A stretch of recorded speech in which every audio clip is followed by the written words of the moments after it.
Hello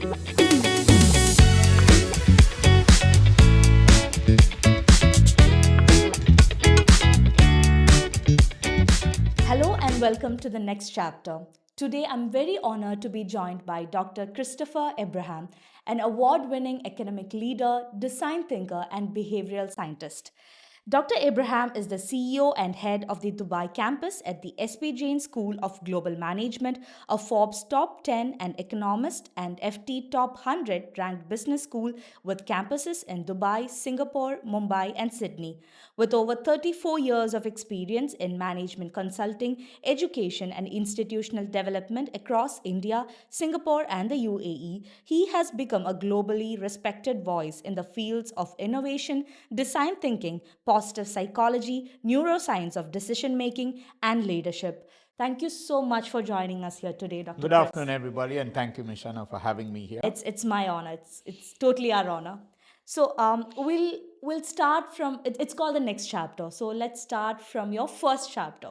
So can you tell me, you have been a global ambassador for education, for entrepreneurship, and from India to Singapore and the UAE. So what shaped your path into this world of academia and to this world of leadership? I need to set a context for this answer. I'm not your typical textbook academician. I come from the real world of business. So I had the privilege, after my second master's in business administration, I had the opportunity to start working as a consultant.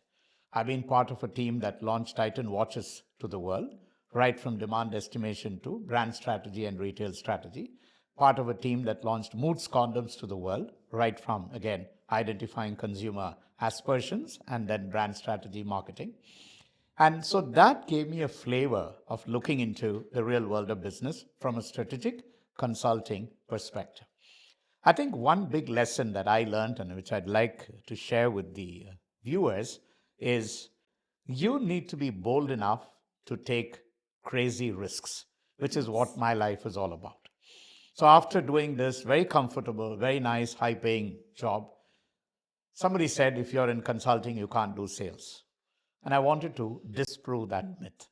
So I joined Modi Xerox, one of the toughest sales organizations. Xerox, of course, known for its professional sales training and sales ethos. So did pretty well selling office equipment products, more specifically photocopiers. And somebody said, if you can sell products, you can't sell services. So again, reinvented myself and joined India's upcoming courier company called TNT Skypack. TNT was an Australian company and Skypack was Indian. And they joined together to actually start the courier revolution much before DHL, FedEx, and all the big players came into the market. So we were pioneers in that sense. Again, proved myself. I was doing all this pretty okay. Then the academic bug bit me. I did national service selection, got selected, and then went into my alma mater, a regional engineering college, now called NIT Trichy, National Institute of Technology Trichy, and joined them as an assistant professor. Things are going fine. The family thought that that's the ultimate because you've now got a professor's job. It's like pensionable. It's a central government job. You have quarters. You have everything there. I had 2 kids at that time, just going to a top school in my place. But something was bugging me. Something was disturbing me. I'm seeing my students from the college going across to different parts of the world. And I said, what am I doing here? Sitting in South India. And I said, let me explore. And the only person who was supportive of this crazy idea was my wife, with one condition. So she said, if you're going, that's fine, but we're not joining you immediately. You go explore. And the place that I decided was Dubai. I got a job in Dubai. So I came over here in 1994, December. So looking back, 31 years, there's been no turning back. All my kids, my 3rd daughter was born right here in Dubai. My 2 sons completed their education. They went abroad. One went to Canada, one went to US. My daughter stayed in the UAE and completed her master's. So I think the big lesson that I can share is take those big, bold risks in a world, and I'm talking 1980s. Today we are talking 2025. Exactly. It's a very uncertain world. So many things that happen, unpredictable. So I think youngsters today the lesson that I can share is, you need to take those big, bold risks. Some of it will work. And let me be honest. My first job in UAE, I don't want to mention the name of the company for obvious reasons, was a disaster. I'd worked in all these fabulous companies, top consulting firm, Xerox, Skypack, a regional engineering college. And then coming over here, I had to unlearn everything that I learned in India because those were very professionally run. But that initial, hiccup, 1.5 years, I had to bear with that experience. But after that, there was no turning back. I joined another large group called the Alabas Group, where I was heading the Institute of Technology, where we were running programs from UK, from Europe, and I was also able to bring XLRI Jamshedpur to Dubai. I was heading the executive program of XLRI Jamshedpur, which, as you know, is one of the top business schools in Asia. And that experience paved the way for SP Jain. Yeah. So I was part of the founding team of SP Jain right from day zero, not even day one, because I set up the campus. I registered the campus, got my visa first, and then applied for our president's visa. So he would always say very humorously that Prof. Chris is employee number one and he's employee number two. But that's his humility. He's an amazing visionary leader, and it's been a great experience working under him. So I think it's always been about breaking your comfort zone, right? You never let yourself be comfortable in one place. I mean, that bugged you. Absolutely. So I think that is something. So you deal with students. You have been dealing with students for a long time. So have you also seen that shift among the mindset of students that, let's call the Gen Z, okay, or the millennials? Do you think they look after for more experiences and for more of those comfort breaking experiences rather than high paying salaries or just a comfortable seat at an office? Have you felt that change over the years? And I'll have to share some rather disturbing news, and this is validated by research. So when we say Gen Z, millennials, let's take people, the current students with whom we are dealing, and it's a real challenge. Students who were born post 2000. And I'm not blaming them, I'm not criticizing them. There have been circumstances that have evolved that has actually resulted in this unfortunate state of affairs. So, what do we mean? From 2000 onwards, the internet revolution started. 2005, and this is all validated by research. I'll also give you the source, so whoever is listening, parents, students, they can probably refer. Sure. So 2005 to 2010 onwards, there's been two revolutions, high-speed internet, streaming, and social media. And from 2010 onwards, our youngsters especially, all of us have been hooked, but youngsters especially have been obsessed with the new world of high-tech and social media. Definitely. What has happened as a result of it? The disturbing research. Their brains have been rewired, rewired scientifically. So their neurons have found new pathways, and it's all validated in a best-selling book by Dr. Jonathan Haidt, a top professor from the New York University, called The Anxious Generation.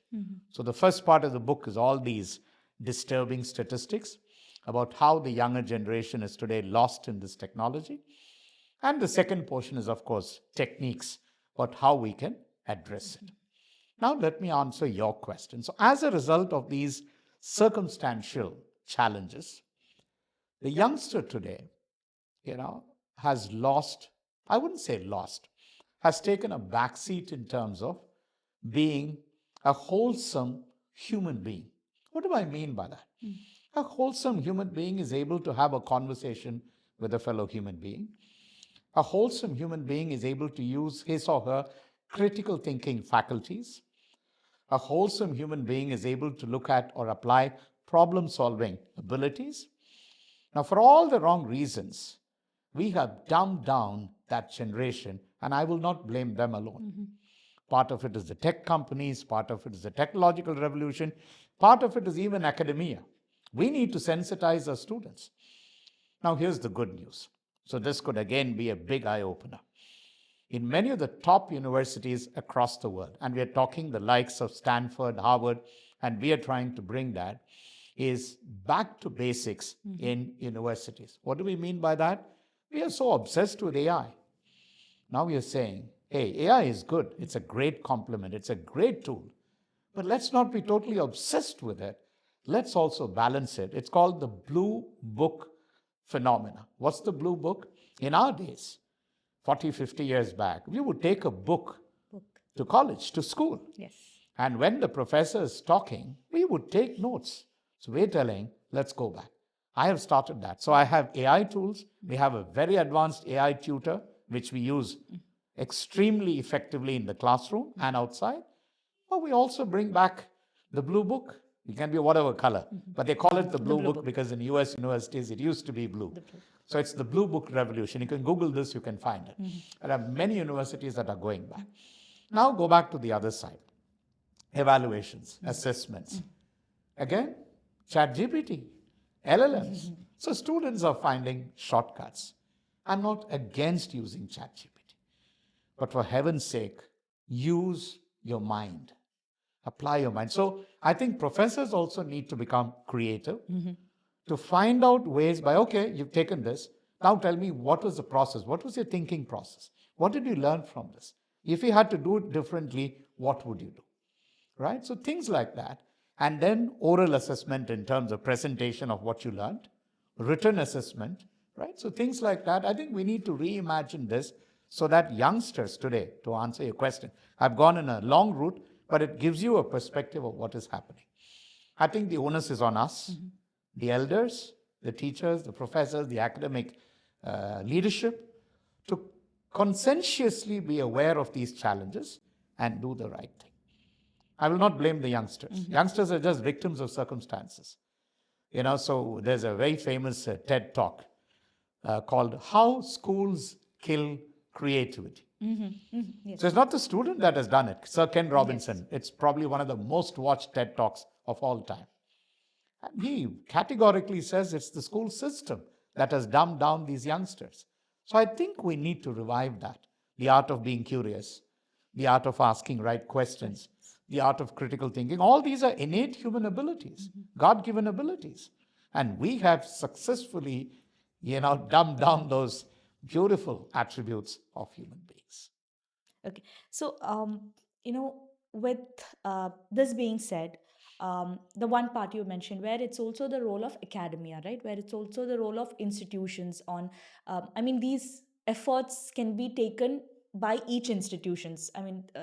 They are the ones who have the first hand um, uh, decision making ability to, yes, let's bring this on, right? So this is one thing that's happening where we are trying to make AI a tool of us. It shouldn't be a part of us. It shouldn't be our it shouldn't replace our brain, but let's use it as a tool. Also, don't you think we should be having, which I think it's being very perfectly being done at SPGN and so many other institutions, is instilling this sense of entrepreneurship and instilling the sense of doing something on your own, building something from scratch by your own. So because at Talrope, which I represent, we heavily believe that this entrepreneurship, it's not just about getting your own 1,000 billion valuation company or anything. It's about having those skills. It's about having those soft skills instilled in you, right. One of my questions was that, like, can it's not just those when we talk about we can nurture a person, it's not just in skills. We can nurture them on empathy. We can nurture them on many other skills that we need to be that wholesome human that you talked about. So I think what I have seen myself firsthand is that how entrepreneurship teaches this, right? Because you learn to accept failures, you learn to accept your surroundings, you learn to not blame on others but on yourself, and take it as a learning step to become more successful or to correct yourself. So how much do you think that is happening in today's scenario? We talked about AI and also about, like, entrepreneurship. How much are the institutions taking an effort to bring this into the campuses? Excellent question. So again, let me use SP Jain School of Global Management as a benchmark to explain this. I think we are different, and we are pioneers in many things that we do, and we are recognized for it. Yes. What do I mean by this?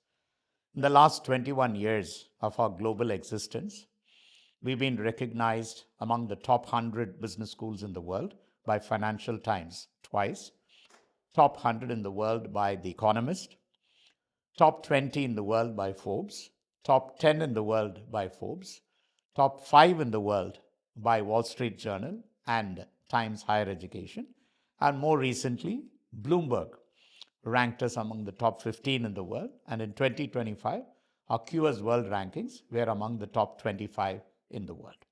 Now, this should be appreciated in the context of more than 20,000 business schools across the world.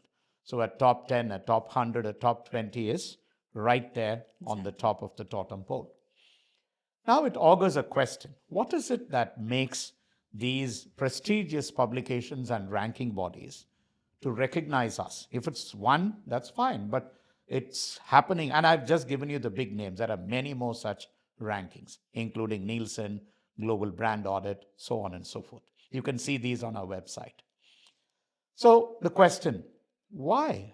Why do these institutions or organizations rank us so highly? They rank us, in my opinion, for two words: disruptive innovation on a continuous basis. Now, that will lead into the question that you asked. Who are we preparing? So we are very conscientious about what we do on campus and off campus. So our job, as I said earlier, is to create holistic or wholesome global managers and leaders who have the right knowledge, who have the right skills, and when I say skills, professional and life skills, and who have the right attributes. Now, how do we actually institutionalize this? First, take the curriculum. If we look at a business school curriculum, every other business school would have similar subjects. So what's the difference you bring in? I think the differentiation is twofold. Number one, the technology influence or the embedding of technology in every course.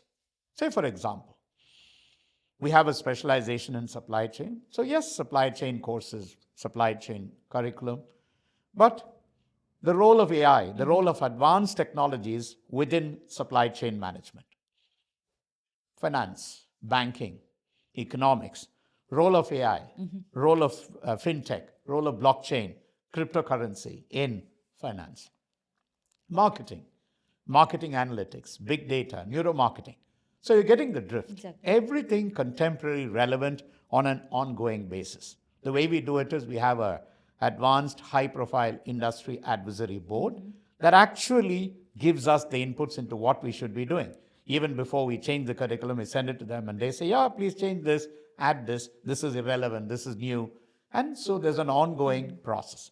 And because of our boutique nature, we're a relatively small private school. So obviously we have the agility and the nimbleness to make changes on a quick basis. Second one, now after embedding the technology, today everybody talks about sustainability. In some places it's a buzzword, it's lip service, it's greenwashing as we call it. We have taken it really serious. In all our campuses, we have centers of excellence for sustainability. We have a full-time director, a professor, who actually drives these sustainability initiatives, and we walk the talk. In Singapore, for example, the entire campus is solar, and we are trying to do similar initiatives here, complete plastic-free, paper-free. So we're trying to initiate these sustainable initiatives. Now, here's the best part. Sustainability as part of the curriculum in every subject we teach. So it gets embedded into the DNA of the programs, right from bachelor's to master's to BDS. BDS are bachelor's in data science, master's in artificial intelligence. Every subject, every course would have an element of. Can you give me an example? Because I can visualize or I can grasp it when you say AI is being embedded, but this is the first time I'll give you two examples. Yes. My own courses, I teach leadership, I teach design thinking. So in leadership, there would definitely be at least one or two case studies on how leaders make sustainability their priority. So there are a couple of case studies on how sustainability is part of the leadership strategy process. Come to design thinking. The only project they'll all have to do, and this is across, let's say there are 60 students, we divide them into 10 groups, 10 teams. Each team would take a sustainable development goal. And within that goal, they have to identify a micro area. What do I mean by that? So education for all. You can't give me airy-fairy global solutions. Everybody will give that. You have to identify a particular village or a town or a community across the world and tell me how your design thinking solution for enhancing primary education will impact that community. So we get into the nitty-gritties. We invite UN SDGs experts. We invite sustainability experts to sit for the final presentations. And here's the best part. Some of our student projects from my design thinking class are today at different stages of the entrepreneurial process. So that's the second part that you spoke about. So curriculum, innovation, embedding technology and sustainability, and being very conscientious about it when we design and deliver. Here's the next part. We have a very advanced AI tool. And as you rightly said, it's a complement, it's a tool. You need to encourage our students to use it. What does it do? Now take a typical class. You have 30 students.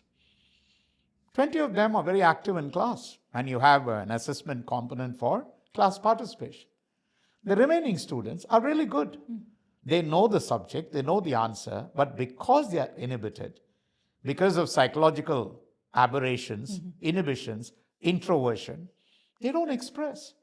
Now, for such a student comes the AI tutor. We call it the AI ELT. AI, Engaged Learning Tutor. That's his or her friend, philosopher, and guide. Tomorrow, and we do the flipped classroom. So let's say there's a topic on Stanford Design Thinking Framework. I don't want to waste time in the class teaching the framework. I would give them, hey guys, tomorrow we're going to apply the framework, the Stanford Design Thinking Framework, study it and come. They go to the AI tutor. It's awesome. It's unbelievable. Okay, say, hey tutor, tomorrow I have a design thinking class and I'm supposed to prepare the Stanford Design Thinking Framework. It is based on LLMs. So it goes, scourges the net and then gives them the best option. Say, yeah, this is what the Stanford Design Thinking Framework is. The student can be curious, say, okay, tell me, how does each of these processes, 5 processes work? You talk about empathize, and then you say define. What do these things mean? And so it gives them. So by the time the student comes over, he or she has, then they don't need to be inhibited about it. Now they are coming. And a teacher like me, who is very conscientious about who I should talk to, I have a simple rule in class. The ones who show their hands are the ones who don't get to speak to. I speak to the ones who don't. And the reason is not to pull them down, but to encourage them. So then that student who has already been now tutored by the AI tutor now has some answers. Then in a very polite, helpful manner, you encourage them. And they start talking. So the tutor compliments, prepares them, and gets them ready. Here's where it gets very exciting. Now the student is ready. The terms are over. He or she is ready for placements. They go talk to the tutor. Hey, tutor, I have an interview with XYZ company tomorrow. How do I prepare for it? So the tutor says, welcome. Let's test your knowledge first. It asks a few pertinent questions pertaining to the subject. Student answers. So, okay, I'll give you a 3 out of 5. Then it coaches the student to come up to the level of competency. It says something else. Definitely. Now you're good. You're almost 4 on 5. Very good. But the body language that you expressed is not appropriate. You're not sitting upright. You're not confident. So sit upright, look at the person in the eye and talk to them. So that is observed. You're getting it? So now it's personalizing the whole experience by being there. Now an inhibited person who may not have the wherewithal to express it is now being coached by this friendly AI tutor. So knowledge, skills, now the third part, the life skills. All said and done. Have all this. But you are going to work in a team with other human beings. You're going to collaborate with other human beings. And in many cases, these human beings are going to be in different parts of the world. Yes. You may work for a Dubai-based company, but this company would have operations in the 30 different countries. You have a meeting which is on Zoom or MS Teams or Google Meet. You have to meet them and talk to them and work with them and collaborate. So you learn global dexterity. You learn global cultural intelligence. You learn how to interact in multiple cultural environments. So we train them on that. Here's the best part. As you may be aware, many of SP Jain's programs are multi-country, multi-campus. And we say there's a method in the madness. So when a student, for example, a student starts the first year, we'll talk about our undergrad program, which is very intensive, 4-year program. They start the first year in Singapore.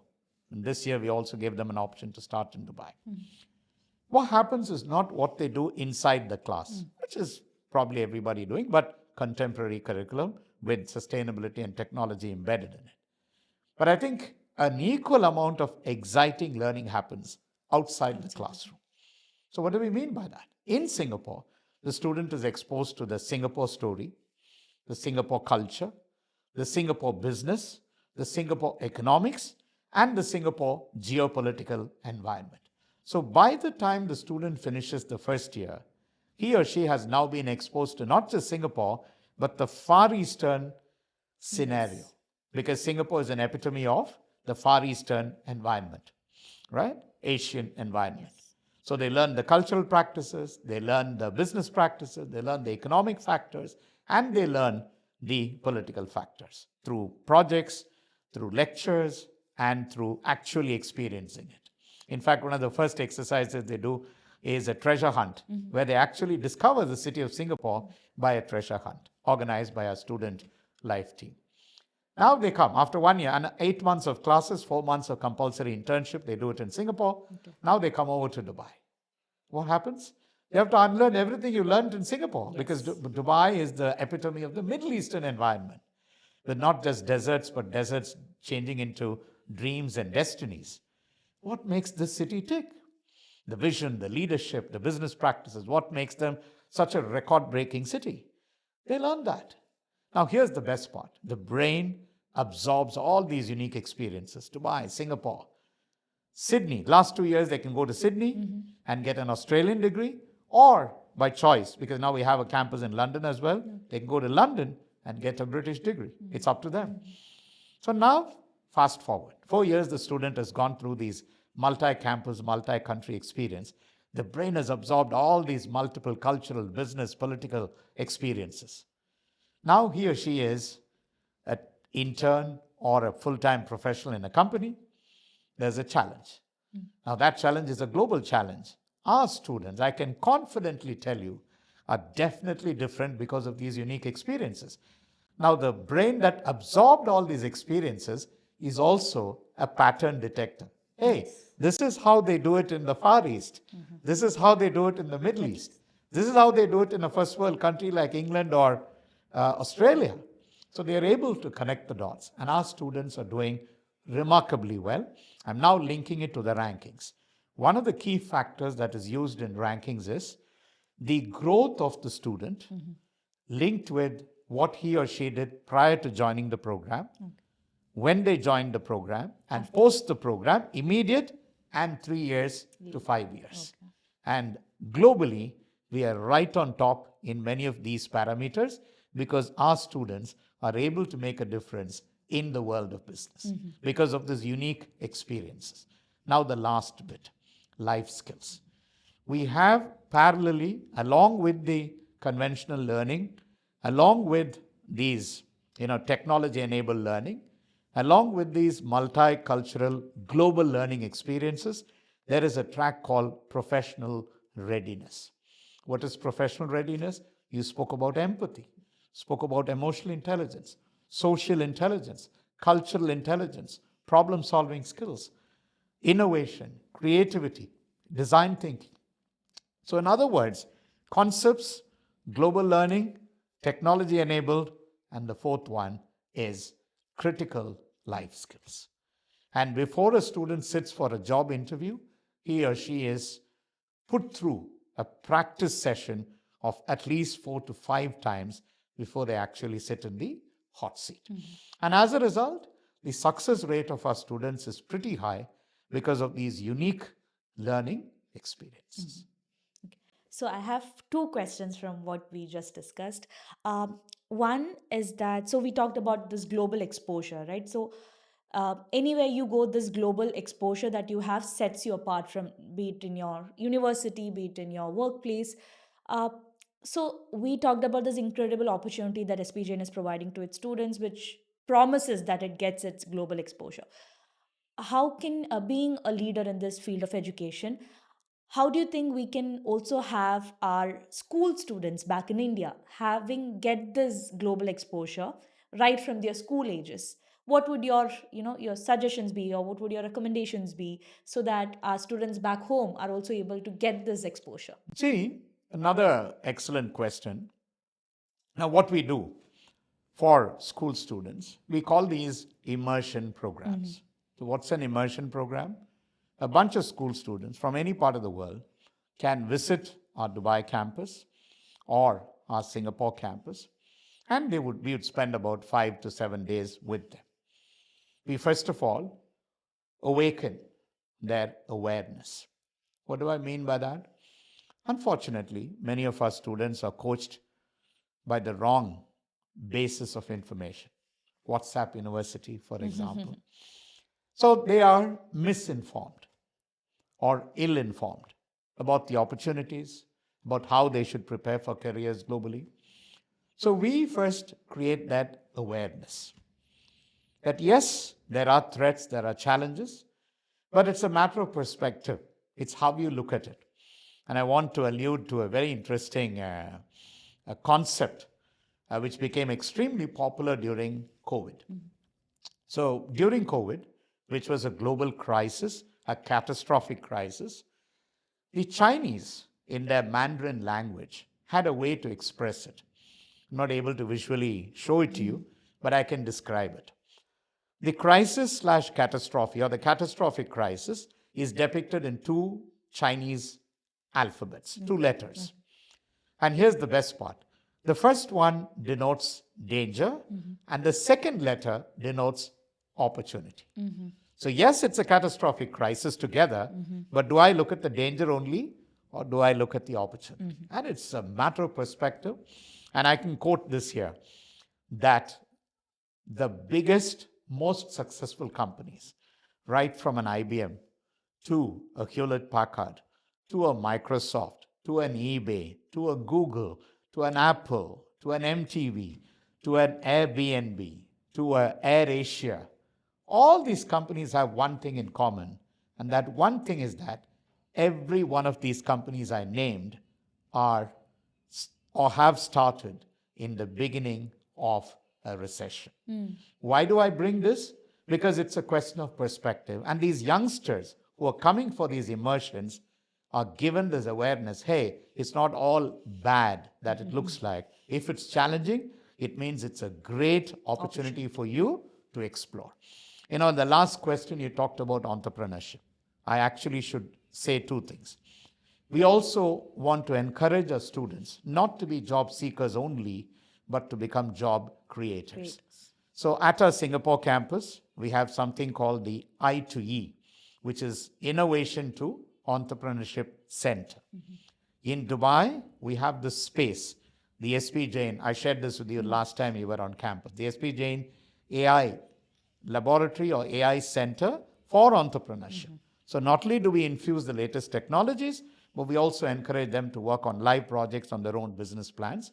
Now we have tied up with a local company called Go Getters, and we are launching a series of hackathons and business plan competitions for not only our students, but even students from other universities and colleges, where we will not only encourage them to present their hackathons and, business plans, but we're going to invite investors, angel investors, equity investors who will come in and sit through the presentations and would be happy to sign off. So it's like a variation of the Shark Tank with on-the-spot financing that will help. We're also tying up with a few banks to help them on their working capital.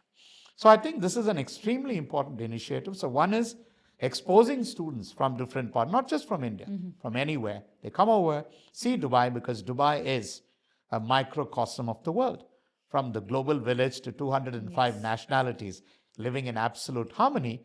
This is a symbol of how the future of the world or future of the globe is going to be. And I think this is the best place to do it. We are also open to do it in other places, in Singapore, in Sydney, London, or in California, where we have our latest campus. Great. And the second question, with a follow up of our last discussion, was that we talked about, even with your first answer, we talked about, the importance of learning, unlearning, and then relearning also. So, you yourself being also a behavioral scientist and a design thinking leader, do you think these skills have been instilled more in the younger generation than our previous generation? Or do you think it's all about, let's say, perspective? It's all about an independent choice, whether you actually get to do that, or have you seen that kind of a pattern where it's more in the younger generation or it's more in the previous generation? No, see, again, I have a personal framework. And if you put this question on that framework, it'll make a lot of sense. I will not blame the youngsters alone. No, it is us, the elders. What do I mean by that? Okay, he or she gets carried away by all the technology that's going around. It's all there for the touch of a button. They attempt it. I won't blame them. I told you, the anxious generation. What are we supposed to do? We are not supposed to simply criticize them and say, oh, the younger generation, they're gone to dogs. No. I think we need to do 4 steps. What are those 4 steps? This is my own personal framework. Number 1 is create the awareness that, hey, there are choices for you, and these are the opportunities, these are the challenges, but this is how you prepare.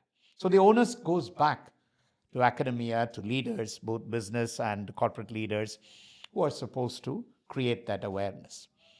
Awareness results in choices. The student can say, I don't care. I'll still be who I am, and I don't choose. But life is all about a matter of choices. I choose the right thing, I choose the good thing, I choose the positive thing. It's all about choices. So awareness, choices. The third one is a decision. And this decision, for example, today, in our days, we never had the opportunity to study multiple things. We had to do it on our own. We had to go to a physical library, pour through hundreds of books if you wanted to learn, and we would have to. Today, the youngster is thrown open with a world of opportunities. Think MOOCs, massive open online courseware, Coursera, edX, Udemy, Khan Academy. Whatever I want to learn, I can learn. Today we have democratized the access to knowledge. That awareness we should give the student. Many students don't even know that there are MOOCs available. They are free of cost. If you don't want a certification, get it free. And so that exposure. Then choices. How do I discipline? Again, because of my behavioral science background, you can train the human brain on 2 things. One is you can train it from bad habits to rewiring to good habits, which is a matter of 90 days. There's a whole formula for it. And then from neuroscience, the ability of the brain to rewire itself. Now, I shared the bad news that our brains, the youngsters' brains, have been rewired because of the influence of social media. The opposite is equally true. If you can learn helplessness, you can also learn optimism. The brain has, and this is Martin Seligman, Dr. Martin Seligman, the father of positive psychology. So by choice, the students can be rewired towards our negative. Our brain is default mode is negativity, but by choice, I can shift the negativity to positivity. I can look at the danger and say, what is the opportunity in it, right? And once I get that matter of perspective, I can create, or my student, my youngster, the next generation, can actually create the next billion-dollar unicorn. It's not impossible. Today you have youngsters doing it. There are rock star youngsters doing it across the world. Don't get, I would say, fazed by all the overwhelming noise that comes across. Learn to see through the noise. Take bold risks. Try different things. So awareness, choices, decisions, and actions. Because your actions will determine your futures. Great. That's so nicely put. So you have worked in India, Singapore, UAE, and you have collaborated with the best in the world of companies or educational institutions. So what were your best lessons or takeaways from these countries? Be rooted, number one, being humble. Normally what happens when we know a little, we feel elated, which is good. But I think we need to understand in an ocean of knowledge, what we know, in a Definitely. universe of knowledge, what we know is just atomic. So that's the first lesson, being humble, being rooted. Second thing is learn to take the risks, risk taking ability, right? That's good for an entrepreneur, it's good for a professional, it's good for anybody.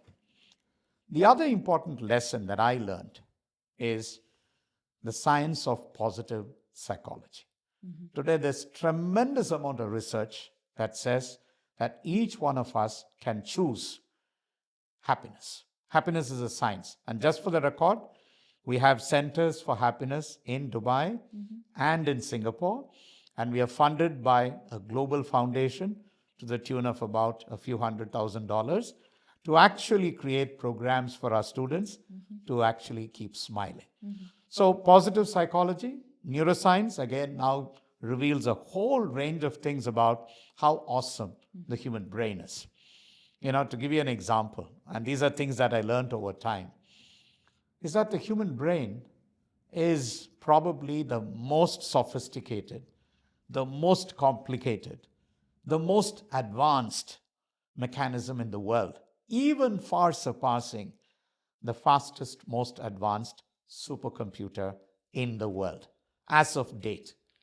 So if you look at the 100 billion neurons that each one of us possess, God-given neurons, which translate into a few trillion neural connections on a second-to-second basis, that's the magic of human existence. So let's not get carried away by technology. Technology, as you rightly said, is a tool that complements. So what I've learned is humility, ability to take risks, and the ability to shift our mind from negativity to positivity on an ongoing basis. Because as time progresses, you'll have more responsibilities, you'll have more commitments, but that shouldn't overwhelm you. You can train your brain to keep that smile on, whether there's a storm or whether there's a sunshine. And we call it learning to dance in the rain. Great. It's a whole science. That's the best part. Some of the biggest universities in the world, starting with the University of Pennsylvania, which is where Dr. Seligman created that revolution, Dr. Martin Seligman. Today, Harvard, Wharton, Melbourne, SP Jain, we all today encourage the whole science of happiness. In fact, there's a university in Mexico, which is called Università Positivi, which is all about embedding the science of happiness and positivity in all courses across disciplines. Great, great.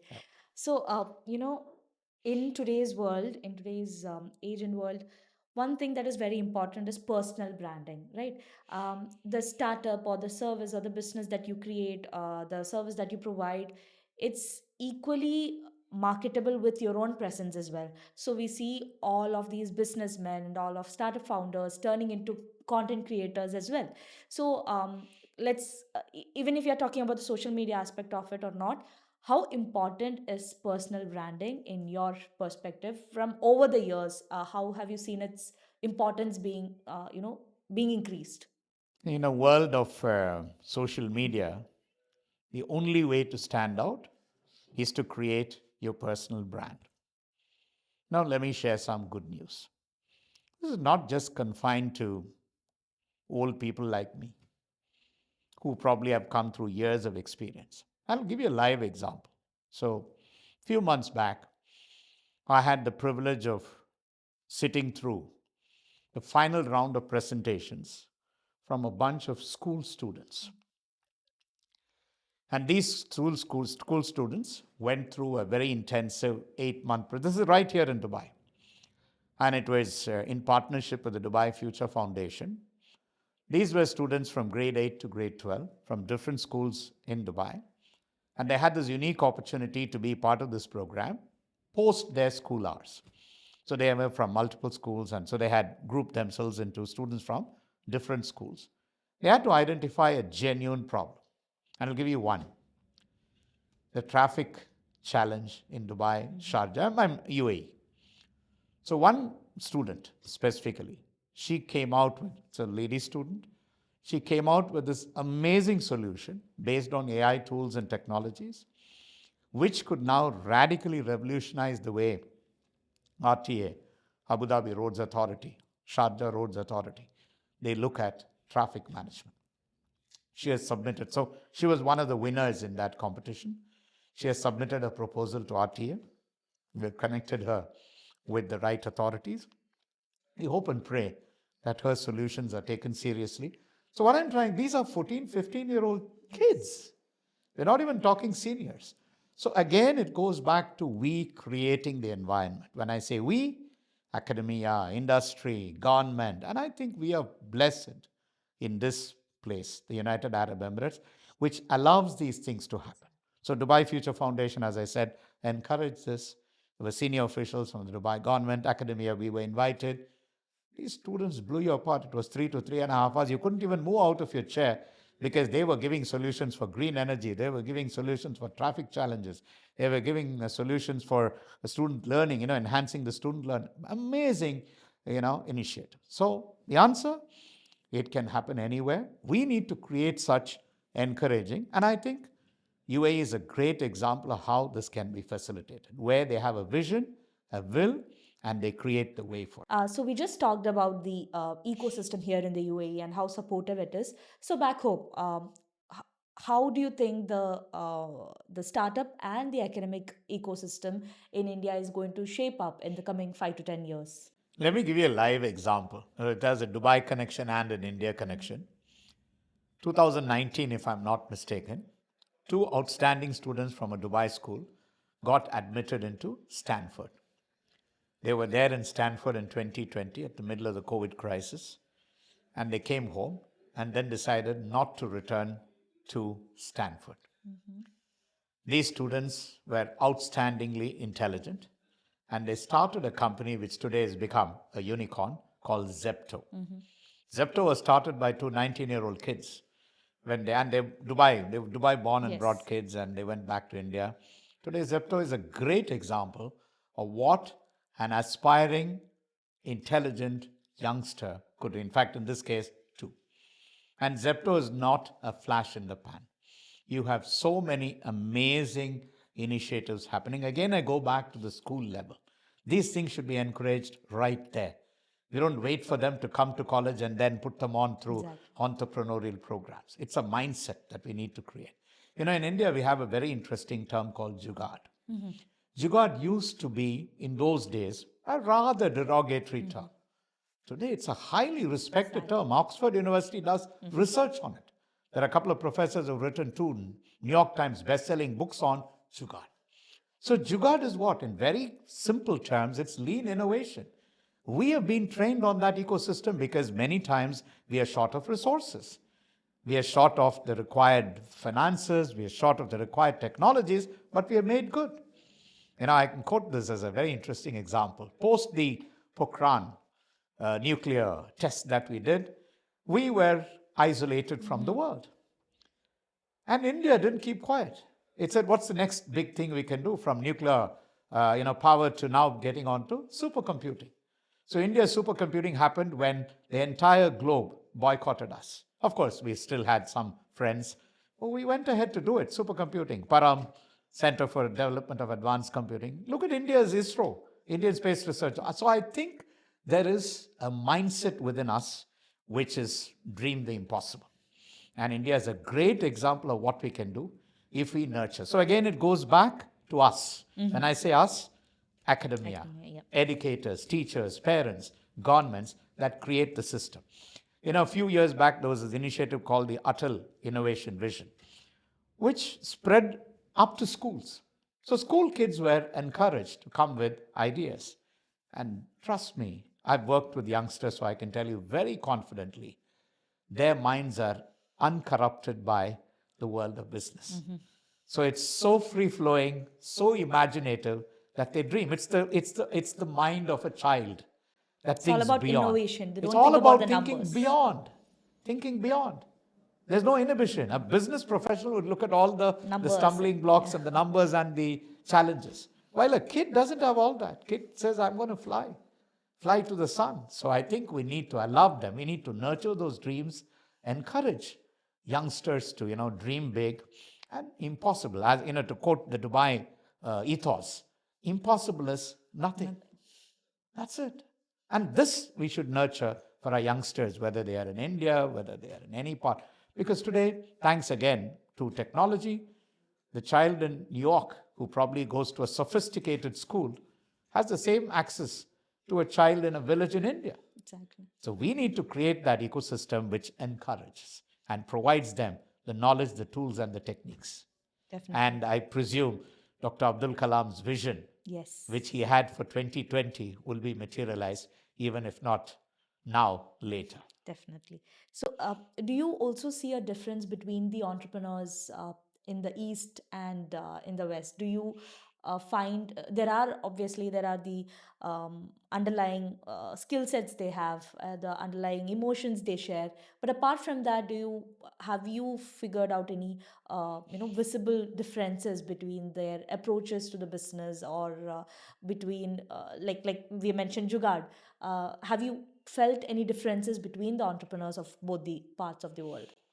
See, again, I'm reminded of my own personal example. My wife and me decided that at the age when I was 58, we decided to start a business. So entrepreneurship has no age. I shared with you the 19-year-old youngsters who started Zepto and made it successful. So age is just in the mind, right? You can do anytime, anywhere. Again, I go back to my original thought. The ability to take risks, we need to encourage. We should shake people out of their comfort zones. I'm going to give you a biological example. The eagle, which is probably the most respected among all birds. We call it the king or the queen of the royalty of birds, royalty among birds. And this is real, Mama and Papa build a nest beautifully well, and it's also about what a strong family is all about. Both of them together build it. Mama lays the eggs, and Papa and Mama eagle take turns to brood over the eggs. The kids come out. You have young eaglets. Now, Mama and Papa take care to ensure that they're in such a beautiful, comfortable nest, fully secure, and it's got the softest of the soft, material put there. They're happy. Mama and Papa go out, bring food, and after food, the chicks go to sleep. Eaglets go to sleep. Things are happy. Eat, sleep, eat, sleep. That's been the routine. A day comes, and this is in every eagle's nest, where Mama Eagle takes a very important, crucial decision. It's a painful decision, but it's an important decision. The Mama Eagle looks at the babe and says, "It's time for you to fly." That eaglet has no clue. It has not gone to flying school. It has not learned aviation 101. Mama eagle pushes the eaglet. A fellow is on a free fall. And while he is falling down, the reality is Mama eagle swoops down and picks up the baby eaglet, puts it back on the nest. And it keeps doing it. Why does it do it? Because the eaglet is not born to eat and sleep. It's born to fly. We need to push our eaglets, our youngsters, our children out of their comfort zones so that they learn to fly and conquer the skies. That's the lesson. And each one of us are responsible. We shouldn't cocoon them. Yep. As parents, we feel they should be protected. Yes, they should be protected. But we should also encourage them, daring them to dream. So I think the onus goes back to us. To encourage the students to dream big, think big. We say dare, dream, and do. Or dream, dare, and do. And we need to encourage. Dream big. Dare to take that risk and do it. Execute it. Definitely. So, all of these, when we talk about all these things that need to be done, we go back to the institutions or the academics first, being the ones to implement it so that these changes will actually happen in the society, right? So, what is one thing that you feel is like one broken factor that is there in the academics, that is there in the institutions right now, that needs to be fixed throughout all, let's say, globally, throughout the continents in academics? So one of the, let's say, key factors which probably has not allowed education to progress at the pace it should, because education is the bedrock that has given us all the innovations, the inventions. But on the other hand, the pedagogy, or the way we transfer knowledge is still very archaic. Let me give you a simple example. The traditional educational system is called the cookie cutter approach. One size fits all. And we used to do it because it was a relic of the Industrial Revolution, which is about mass production, mass assembly, mass production. We're doing the same thing in classes today. We shouldn't, because today we have technology that can customize it to individuals. I gave you the example of our AI ELT. Hyper-personalization, customization, I think, is the name of the game. And many institutions, many are doing it, which is good. Among them, of course, SP Jain is on the forefront. But a lot of institutions are still being relics of the past. So we need a mindset like the city of Dubai, where everybody is talking about museums about the past. Dubai said we'll have a museum of the future. So that's the kind of mindset that we need to reimagine ourselves, reimagine our futures. Education also needs a dramatic reset. And some institutions are doing it, which is great. And I think everybody else needs to. If they don't, the danger is that you could become irrelevant and extinct. Exactly. So also we talked about embedding AI into our academics. We talked about embedding sustainability into our academics. How important do you think the factor of happiness is as well? We talked about the science of well-being, the science of happiness. So do you think that science of happiness is also something that must be embedded into the curricula or into academics? Extremely important question. On one hand, social media, as quoting Professor Jonathan Haidt, the anxious generation. You see, 30, 40 years back, depression, anxiety, loneliness, even suicidal thoughts would be things that are relevant for somebody who's gone through life, 25, 30 years, and now going through challenges. Today, 8-year-old children talk about these things. I'm depressed, I'm anxious, I'm lonely. I feel like dying, I feel like killing myself. That's thanks to social media, thanks to peer pressure, thanks to the apps, thanks to all the... So that's the dark side of technology, right? So that's happening. So how do I change? I told you, happiness is a science. Pioneered, of course, by the University of Pennsylvania, Dr. Martin Seligman. Today, you have a host of professors across the world who are doing cutting-edge research. SP Jain hosts centers of happiness in Dubai, Singapore, and other campuses. How do we embed this science? So we need to train our students on certain simple, fundamental things, which are today scientifically proven. I'll give you a simple example. You get up in the morning. Every single day, when you get up, you have a choice. Choice is simple, twofold. Oh my God, it's another day. And for a youngster, he might say, oh my God, it's another day, I have to go to college or go to school. Or if it's a professional, oh my God, I have to go to work. Or, thank you, Lord, for another beautiful day. I'm glad that I'm alive today. And if you're in Dubai, you can say, it's such a blessed place. So it's a question. Now, where's the science? Every time you express gratitude, one of your happy hormones, which are there in the human brain, blessed by God Almighty, comes out. You have dopamine, you have oxytocin, the chemical of affection and love. You have serotonin, the chemical of balance. You have endorphin, the chemical of success. And of course, dopamine, the happiness chemical. So every one of us are blessed with these hormones, with these neurotransmitters. And all you need to do is to do a set of things conscientiously, continuously, to create the happiness. I'll give you another crazy example that was proven by a few professors in Australia. So they asked a bunch of professionals, you guys want to be happy? I said, yes. So they told them, they were sitting in a workshop and they had pencils with them. They said, take your pencil. They told them to take the pencil and put the pencil between their mouth like this. So when you're doing this, you're actually mimicking a smile.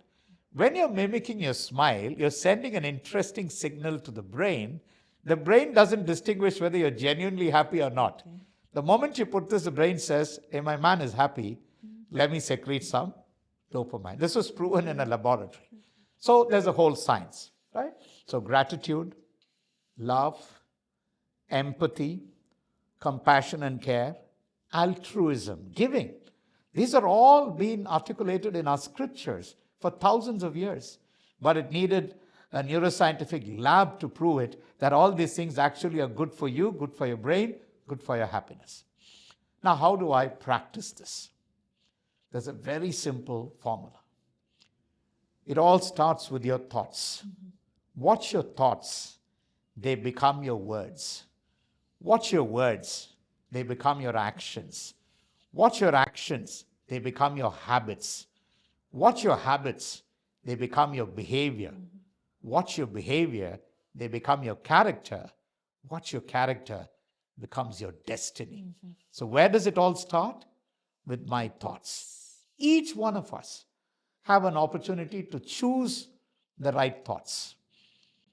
It's difficult because our brains by default are negative, because biologically we are hardwired for survival, the flight, fight, freeze instinct. So we are naturally biologically endowed.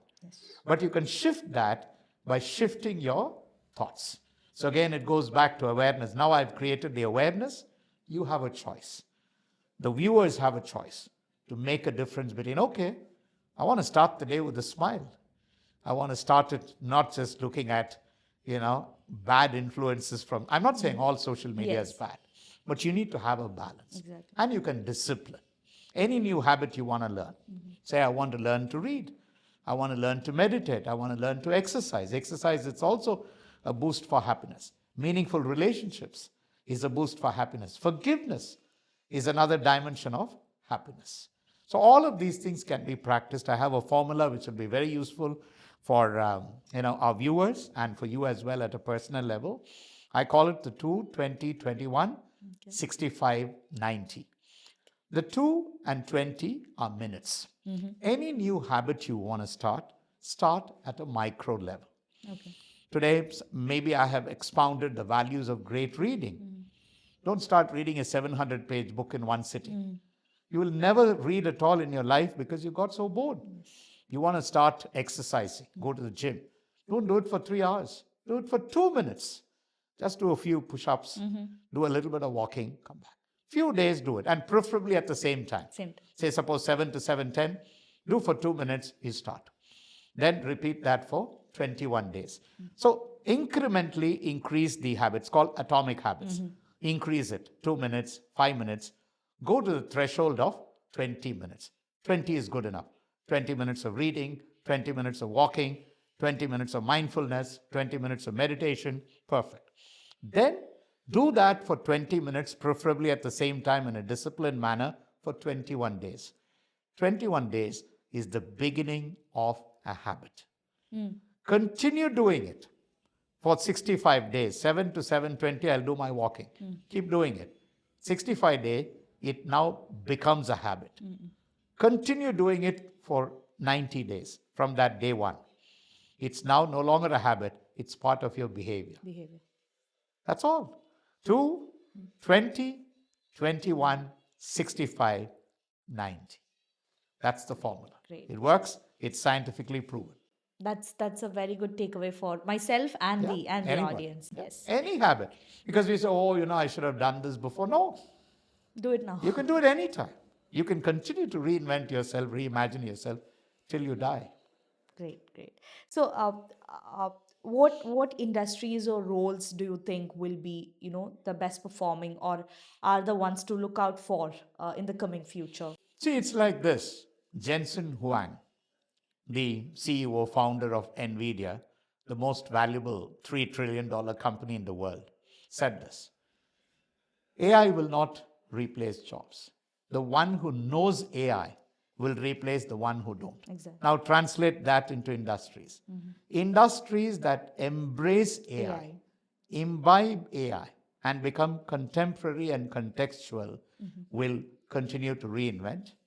And the ones who don't embrace these new technologies and new realities will become redundant, irrelevant, and extinct. So it's the same thing. Go with the trend, go with the tide. What's happening? Because AI can be a powerful tool for many, many things, many game-changing things.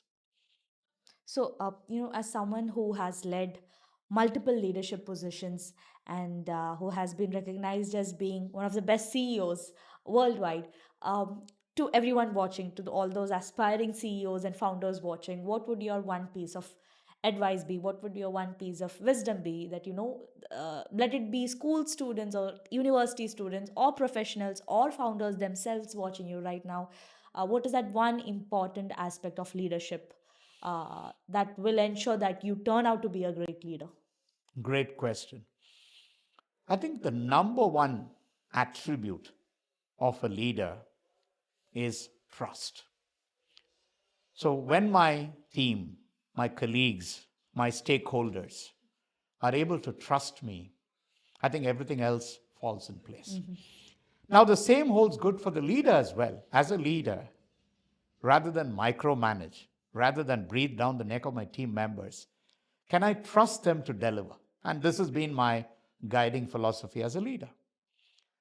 Trust your team members, trust your colleagues, give them the broad direction, tell them that you believe they will deliver. And there's a very simple principle, management principle, called MBE. What is MBE? Management by exception. So you have teams who work in multiple things. They're experts in their job. The finance department knows how to manage finance. The admissions team knows how to manage admissions. The program team knows how to manage the programs. So allow them to do it. But when they get stuck, when they have a challenge, that's the exception. They come to me. So you trust them to deliver. You provide them a broad set of expectations as to what is expected of them, a roadmap in terms of how they should do it, have a robust, of course, performance management system. But all of this is driven on that one single 5-lettered word called trust. And for our viewers, trust is not just a feel-good word.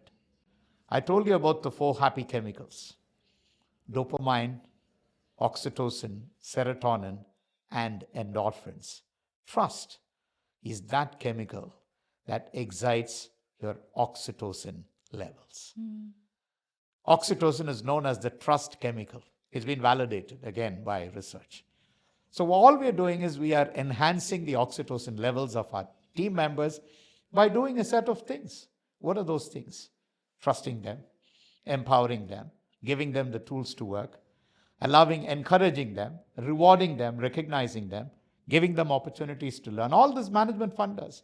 You do all this, their trust level goes up, their oxytocin goes up, happiness comes across. So happy employees. There's a very interesting phenomena called the happiness employee. So this is the world's largest private software company called SAS, SAS. SAS stands for Statistical Analysis Software. Just to put up a context, multi-billion-dollar super success story. 98 of the Fortune 100 companies are SAS customers, and 99% of the 98 companies are repeat customers. So they have a remarkable customer success story. How does it happen? It's run by a remarkable happiness guru called Dr. Jim Goodnight. And he has a very simple philosophy. It's called the happiness triangle. I want you to visualize a triangle. Right on top of the triangle sit employees, happy employees. Happy employees provide outstanding products and services to customers. That's why they come back again and again to buy the products and services. So happy employees provide great products and services to happy customers. Happy customers give continuous business that results in happy shareholders. So happy employees, happy customers, happy shareholders. This formula can be used by any institution, be it academic, be it government. Dubai, for example, has a Ministry for Happiness. UAE, for example, has a Minister for Happiness. In every government department, they have the happiness meter that actually assesses our happiness levels. So it's a conscious decision to embed these things. And so the management philosophy of trust, again, going back to the science of oxytocin, happiness, all rolled into one. Great. That's again a great takeaway. So we'll wind up now, and so this podcast is called the next chapter. So I have two questions. One is, what is your next chapter like, or what is the chapter that you're currently on? What is your next chapter? Your next, that comfort zone breaking thing that you want to do, and also what is that one message you want to give to the young change makers, the aspiring change makers watching this podcast on how to write their next chapter, to make that chapter a more successful one, to make it a wholesome one. So, my next chapter is writing my life experiences, all that I shared with you in a book. Been long overdue. My students, my family, especially my daughter, they keep pushing me to write that book. It's still an unfinished chapter, but God willing, the next few months, Really looking forward. I should have the book in place, which probably embeds many of these things that I spoke about: neuroscience, behavioral psychology, positive psychology, science of happiness, all of these things which are life lessons, and I'm a living example for that. For everybody watching this, I have what is called the 3 L's. And before I go to the L, let me give you a context. All of us have a start date, the date that we are born into this world. And all of us, notwithstanding, have an end date. So, in most religions, where we have a grave, you have so and so, born on this day, left for heavenly abode on this day. It doesn't matter where you're born, it doesn't matter when you are born. What matters, in between, there's a dash from the date of the birth to the date of the death. That dash is the most critical component in all our lives. And that dash needs to be filled with 3 L's. Number one, live. What do I mean by live? I'm going to quote Steve Jobs, who said, "If today was the last day in your life, what is the best you will do?" So if we could think every day as the last day, how best can I do it? So make every moment livable. Don't waste. Live every moment to the best of its ability. Whether it's teaching, training, coaching, whether it's starting an enterprise, spending quality time with the family, give your best. Live every moment. Love. Love is the essence of everything. If we could love everybody. And I'm going to be a little scriptural, where if I can love my enemies, where I can forgive my enemies and pray for enemies and love them for who they are, well, they have done. You can say this is not practical, but forgiveness is a science. When I forgive, it's good for me as well as good for the other person. So love everybody, live every moment, love everybody. And the third one is that dash: leave a legacy. So live, love, leave. That legacy is that dash. How will people remember you? Who is Mishana? Who is Dr. Christopher? That is the legacy that you can leave. And if you can do that, I think life becomes complete. That is so beautifully put. Thank you so much, Dr. Chris, for being on our show for this very remarkable session. I'm very sure that myself and the audience have had numerous very insightful takeaways to get from today's show. So thank you so much for being here on the next chapter. So this was Dr. Chris and myself, Mishana Mohammed, signing off from the next chapter. Thank you.